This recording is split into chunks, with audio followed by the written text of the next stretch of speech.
Là, je suis avec Bruno Attal de Policiers en colère, que vous reconnaissez. On est venu ici pour un pré-rassemblement pour soutenir le policier du Pont-Neuf. Je ne sais pas si vous avez suivi l'histoire, mais il se trouve qu'il y a un policier qui a dû utiliser son arme sur des mecs qui ont refusé un contrôle et qui leur fonçaient dessus en voiture. Hein. C'est ça l'histoire. En gros, sa collègue contrôle une voiture, pour ceux qui n'ont pas suivi, sa collègue contrôle une voiture. Le mec démarre, sa collègue se retrouve accroché à la voiture et le mec démarre et fonce sur le type en question qui du coup a une demi-seconde pour réagir et utilise son fusil d'assaut pour tirer sur la voiture. Il tue le conducteur et le passager et il blesse un autre passager derrière. Et aujourd'hui, le parquet ne reconnaît pas déjà la légitime défense apparemment. En plus de ça, au lieu de reconnaître comme d'habitude, c'est-à-dire des blessures volontaires ayant entraîné la mort sans intention de la donner, là carrément, c'est un homicide volontaire. C'est ça hein, qui retiennent. Donc c'est vraiment honteux. Il y en a marre de ces situations, c'est toujours pareil en fait.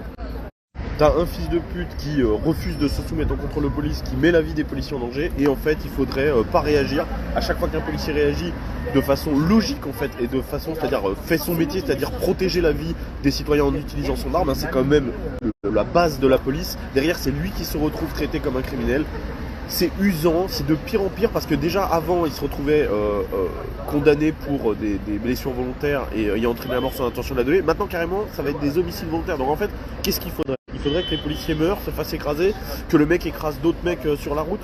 À partir du moment où vous refusez de vous soumettre à un contrôle de police, ça devrait être normal de toute façon déjà de se faire mettre en joue et de se faire tirer dessus. On parle même pas encore quand vous mettez la vie des autres en danger. Rien que le fait de vous barrer. Donc à un moment, il va falloir réagir, il va falloir condamner ces juges qui sont les véritables bourreaux et les véritables responsables. Donc n'hésitez pas à les soutenir, Policiers en colère.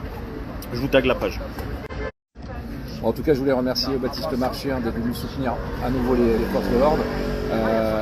Et c'est pertinent ce que tu as dit, c'est-à-dire que les magistrats aujourd'hui sont sur leur canapé et jugent des gens qui sont dans l'action, qui prennent des risques, comme ce policier de 24 ans qui a un quart de seconde pour réfléchir.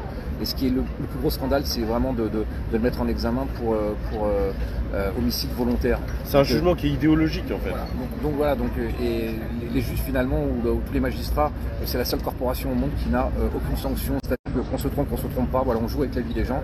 Et donc voilà, donc il faut se bouger et se dire non, maintenant stop, les policiers se mettent en danger, on a des blessés, on a des suicides, enfin la corporation de police, elle en prend plein la gueule et j'ai l'impression qu'on est écouté de nulle part. Voilà, encore une fois, merci à toi, Baptiste.